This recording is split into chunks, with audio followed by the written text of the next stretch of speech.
Whether you know it or not, you use a superpower every single day.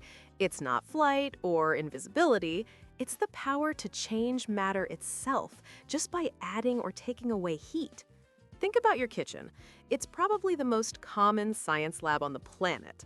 When you melt a block of solid butter on hot toast, you're turning a solid into a liquid. Simple, right? But what about frying an egg? You start with a liquid, add heat, and it becomes a solid. The liquid proteins inside tangle up and lock together permanently. You can't unfry an egg. It's an irreversible chemical change. That same science is at play when you heat sugar until it breaks apart and reforms into gooey, delicious caramel. Now, let's leave the kitchen and look at the world around us. Almost every metal or glass object you see was once a glowing liquid.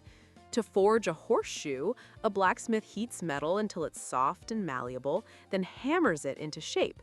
To make something more complex, like a car engine block, engineers melt metal completely and pour it into a mold. When it cools, it freezes into that perfect, intricate shape. Even the glass in your windows started as sand, heated to over 1,700 degrees Celsius until it became a thick, molten liquid. An artist then blows air into it, creating a vase or a pane of glass before it cools and becomes a solid again. We are literally shaping our world with fire and heat. But taking heat away, cooling, is just as crucial. It's our secret weapon for preservation and safety. When we put food in the fridge, we aren't killing the germs that make it spoil, we're just slowing them down.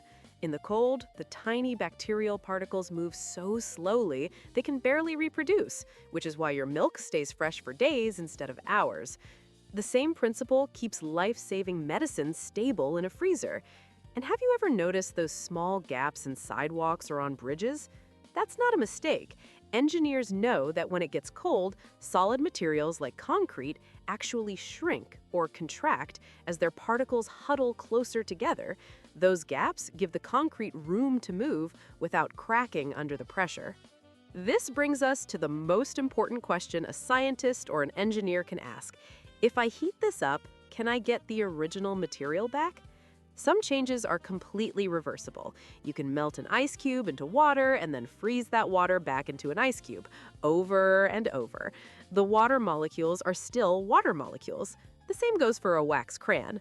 But other changes are one-way trips. When you burn a piece of wood, it turns into ash and smoke. No amount of cooling will ever turn that ash back into wood.